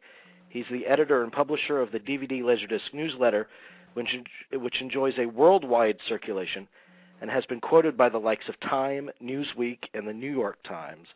He's authored several books on the medium, including a massive and valuable 2-volume publication titled Doug Pratt's DVD, Movies, Television, Music, Art, Adult, and More. It's a great, great privilege to welcome to the show Mr. Doug Pratt. Let's see, bring up his line. Doug, are you with us? Yes, sir, I am. Oh, welcome. Thank you. thank you so much. You've been so patient with us. I appreciate it. Well, I've been enjoying the show. Great. If I understand correctly, you've seen tens of thousands of movies. Yeah, well, I mean, I keep a database of my reviews, so I have reviewed more than 22,000 films. Wow. 22,000 titles, and so probably in my life I've seen more than 30,000 movies. And of all the films I've seen, McCabe and Mrs. Miller is my favorite movie. Oh. Now, everybody's favorite movie comes from when, during the formative years of their lives. I'm sure that's part of it. I was an adolescent when the film came out, and that sort of thing. But it struck me right away. I really loved it, and within like 2 or 3 years, it had become my favorite, and it's been my favorite ever since then. Well, you mentioned that you saw it in your formative years, and I think it's true for a lot of us, and it's certainly true for great films that stand the test of time. You benefit from repeat performances over the years. You get more out of it, and I find that with McCabe, that there's always something else to discover in the film. I'm wondering, what kind of discoveries have you made as the years have gone by? Well, okay, I think what strikes me most about it is how much it is about America. And the real America. I love the movies of John Ford, don't get me wrong, but, Monument Valley is like this abstract, symbolic version of America. I mean, you can't actually grow anything there. You can't live there. I mean, that's why he was able to make so many movies there, because there wasn't anybody there. Right. But this on the setting in McCabe and Mrs. Miller is like every back lot today. I'm not not a movie back lot, but the lot behind your own house that's overgrown, that's being cleared out so that somebody can put a house there. I mean, you can still, you can draw a straight line from what's happening in your own backyard through McCabe and Mrs. Miller to how America grew up. Right. How America began, especially in the West. But then, from that you can extrapolate this was probably how the East Coast, was formed, 200, 300 years earlier, So there's just this line that is so clear that's, you can step out in your own backyard, you can, put your hand in the dirt that's in your garden, and you can feel, how America was formed, with this movie as your reference point. Because, and the other beautiful thing about the movie is, the production design, it literally, they are building the set as they are, as the movie is advancing, so that it grows in front of your eyes, and you see, like, the beginning of America and how America got started right before your eyes. And that really struck me as like its central core, but of course it's just like so beautiful. And yeah, I think one of the things that wasn't really mentioned as much as a lot of the other things in the previous speakers is how funny it is, how much, humor there is in it. And I think between the humor and the beauty of it, and of course the beauty in the music, the beauty in the cinematography, and just the fact that, almost every single scene is so cozy. It kind of sends you back to, like, you feel like you're in like a little, a shack, but you're warm, and outside it's cold, and you're sitting there with people, and it conveys that emotion of coziness to you. And all of that, and I think that's why, you can have the hero dying in the snow by himself at the end, and, you're not too bummed out about it. It kind of like becomes this, a profound move rather than a choice that, like, destroys the film for you or anything like that, because there just has been so much humor and so much beauty and so much atmosphere preceding it that you can, accommodate a downer ending and accept it and feel enlightened by it. Yeah. I'm wondering your take on this. Obviously, it's a window into the past, the film itself, but in terms of the time it was made, 1971, a great time in movies. How was it informed by the culture of that time, do you think that makes Well, clearly everyone's hair is long. Right. And I think also the opium, it's drawing a line there. Yes, there was opium in our past, but we had, collectively, forgotten about it until this point. In fact, to think back, I don't know, what Westerns, before this had dealt with opium smoking, with drugs or that sort of thing. Mm-hmm. I don't think there was that many. So it certainly was embracing, attitudes and the culture of the 60s and that sort of thing. And I think the other thing again is the humor was fairly raw, and the language was unabashed. And at that point in time, that was still a rarity. I mean, it wasn't completely unknown, but it was a rarity to have that the frankness of the humor and the earthiness of the humor really hadn't been done too much before. So that was another, piece of the times.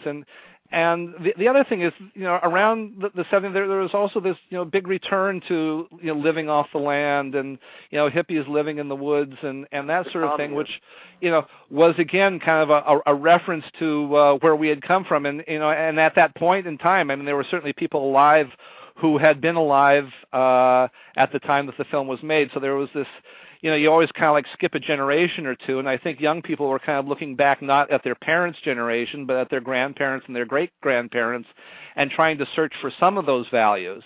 I mean, there were certainly some values that they weren't interested in searching for, but there were some that they were, and the living naturally, living off the land, getting away from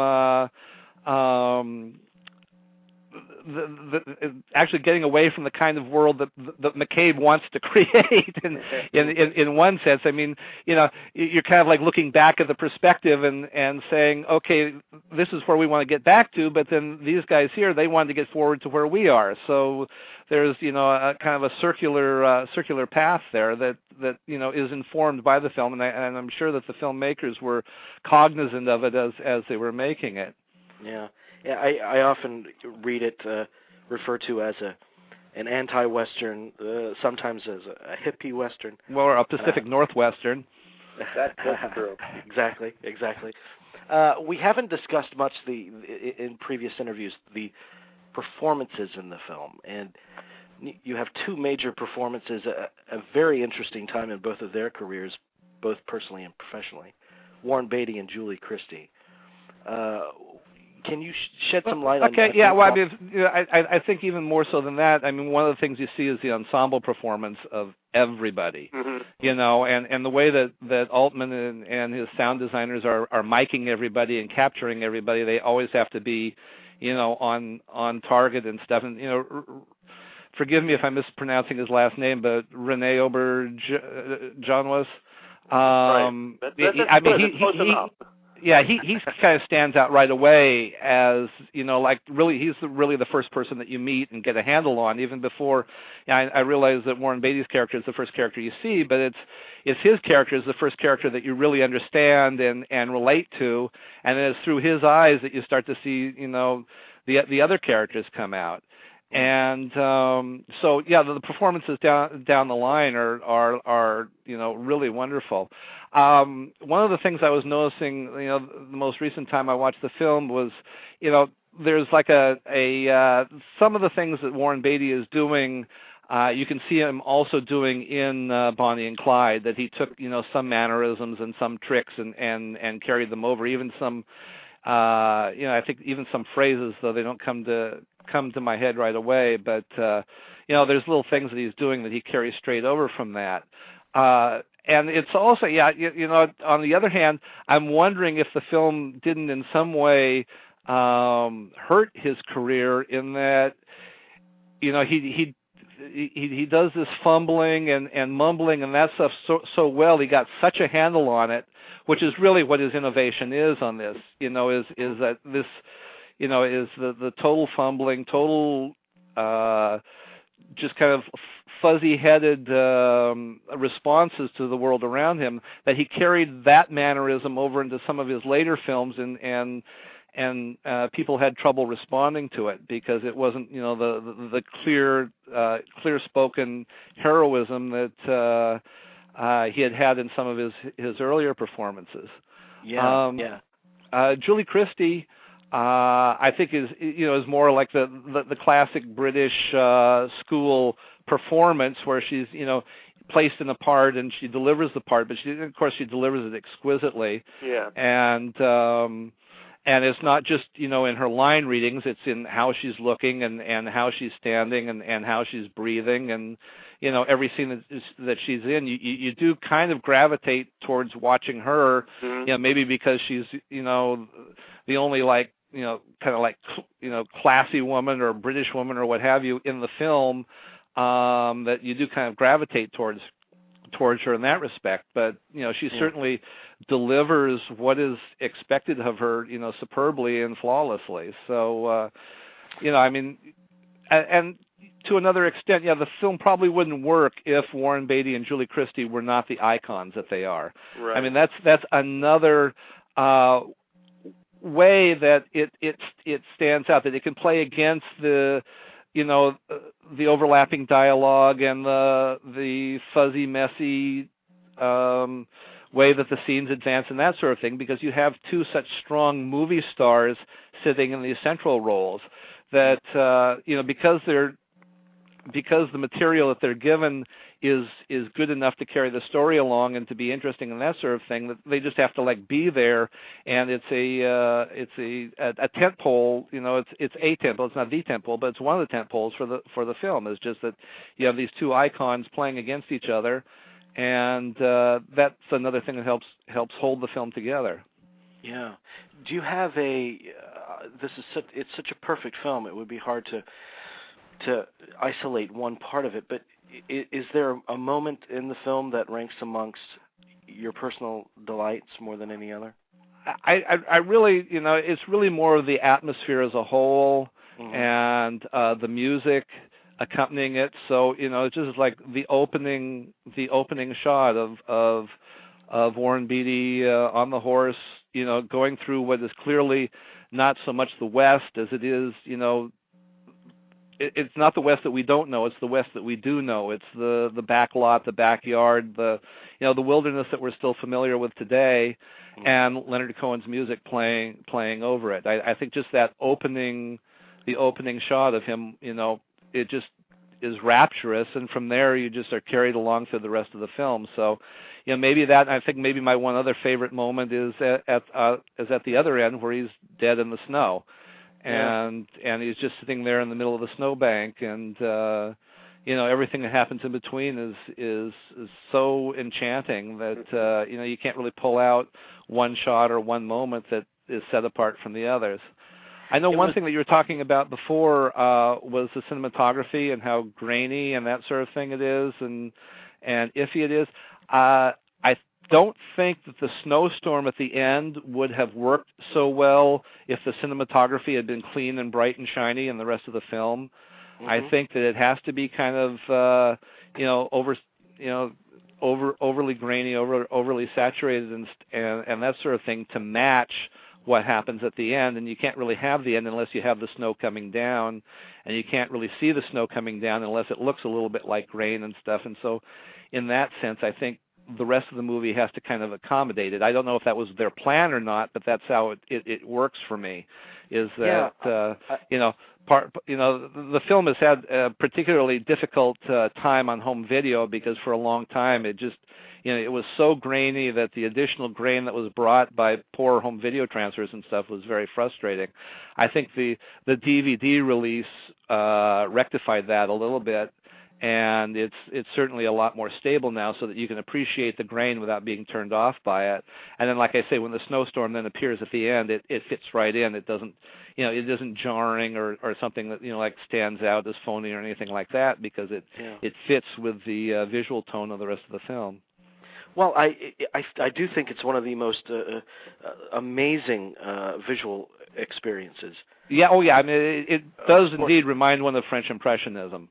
I mean, you really do get kind of that pointillism or haziness that but yet you see everything clearly in another, on another plane. It's all very, very clear, and like I say, it's clear emotionally, even if it isn't clear in specific detail. Whenever I think of the film, the first images that pop in my head are from that closing gun battle. And first of all, when I first saw it, I was thinking, Robert Altman has a gunfight. Yeah. Oh, yeah. Yeah. It's well done too. I mean, it's suspenseful and it really works really well. Yeah. But it also very uniquely Altman in that, if I remember correctly, when McCabe is shot, it occurs from over the shooter's shoulder. It occurs at a distance when you see him fall. So it's not set up like your typical Western where close up on the hero being shot and death. Yeah, I don't know about that though, because then he has the comeback with the Derringer. So that yeah, so that is kind of a classic thing. But I think the fact that previous to that, he shoots both of the other men in the back, and then he himself gets shot in the back as well. Everybody's shooting everybody else in the back, kind of thing. But and very no music, just the kind of the sounds of the snow. And my understanding was that the snow wasn't planned. There was a snowstorm, and Beatty wanted to postpone it, and Altman said, "No, we're going with it. It's happening." Oh yeah. But then but you can also watch. I mean, the snow does come down. If you watch the ending in the first few shots, there's just a little sprinkling of snow on the ground, and then by the end there's about 1.5 to 2 feet. So it comes down unusually hard for that situation. Right. But in fact, before you even hear the Leonard Cohen song, of course, what you hear is the wind. That's like the first sound that you hear coming out of your speakers is the wind. Speaking of Leonard Cohen, obviously his music just works so beautifully in this film. What makes it so adaptable to this particular material? I really believe, Altman shared that anecdote about it being on his subconscious on the DVD commentary track, and I totally believe it. I mean, that's the only explanation for it, because the songs do fit the film so well that the film had to be, in a certain sense, composed with the songs somewhere, in mind. That they just fit so well that the two are indelibly linked, and you can't hear any one of those three songs without thinking about images from the film. And I apologize to Leonard Cohen fans, but that's the way it is, and it's wonderful. I think that it actually has, I think, probably made the songs more enduring than they would have been otherwise. I mean, I certainly prefer, these three songs to, say, Suzanne or So Long Marianne or a couple of the other numbers on that album. So, these are the songs that I could listen to a million times and never, ever get tired of. And it's because every time I hear them, I'm transported to the cozy images of McCabe and Mrs. Miller, and it elevates sustaining. them. Yeah. And in terms of the DVD release that we have now, I believe it features commentary from Altman and David Foster, if I'm not mistaken. Do you think it could benefit from another restoration? Well, I would be interested to see what they could do with it on Blu-ray, which would, increase the accuracy of the image transfer even more. I imagine, though, that it would be a very expensive proposition to remaster it again. So, if they do ever do something, I hope they get this radio show on as one of their extras. I think that would be fantastic. Oh, thank you. That's just incredible. Thank you. We love you for that, man. You get brownie points right there for that. Your work is fantastic, Doug, and we appreciate you sharing your thoughts on the film. And please come back. I promise you'll have a full hour to discuss whatever topic. Yeah, really. Well, I made a list that I have published on my website of my 400 favorite movies, so you can pick out any one of those, and I'll be happy to, talk enthusiastically about them and what they mean to me. So. And that's dvdlaser.com. We'll put that up in the chat room. dvdlaser.com. You'll read all of Doug Pratt's amazing work on that. And I appreciate your time so much, Doug, and sharing your passion for this film with us, too. Well, thank you. I hope the word gets out and more people learn about it, because, like you say, it's long overdue to be recognized as one of the great American films. Oh, absolutely. Thank you so much, Doug. Thank you, Doug. Bye-bye now. All right, that's Movie Geeks United. We're bringing it in under 2 hours. Awesome show. Awesome show. Awesome people. Thank you so much to everyone. You can hear the uncut versions of David Foster's interview and Corey Fischer's interview. We talk about a lot of extra things in those interviews. Tell your friends. Go out and pick up a copy of McCabe and Mrs. Miller. This and is their children and all their relatives.